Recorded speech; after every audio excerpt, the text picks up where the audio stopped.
Alrighty everyone, the last part of speech and the last video for you today. For some reason, verbs are the most difficult part of speech to form for students, so let's listen carefully.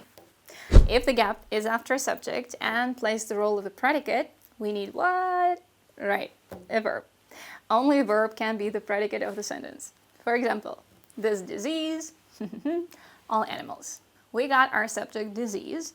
We also have our object, but there is no verb in the sentence. We can't have that, right? Let's form it. This disease weakens all animals.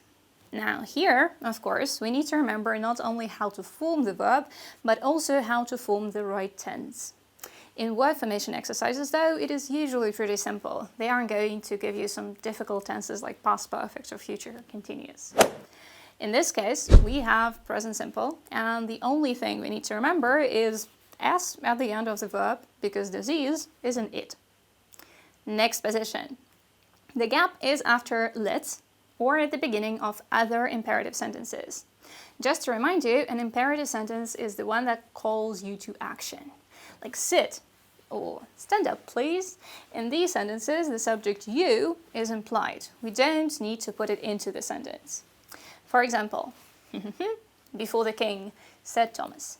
We need to put the word knee into the sentence. Well, what did people usually do before the king? They put their knee on the ground and bowed their head. The verb that can describe the action of putting your knee to the ground is kneel.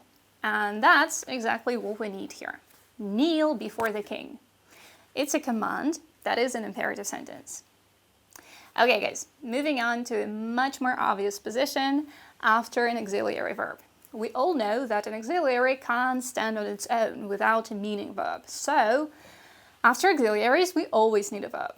For instance, the clinic doesn't on such cases. Doesn't do what?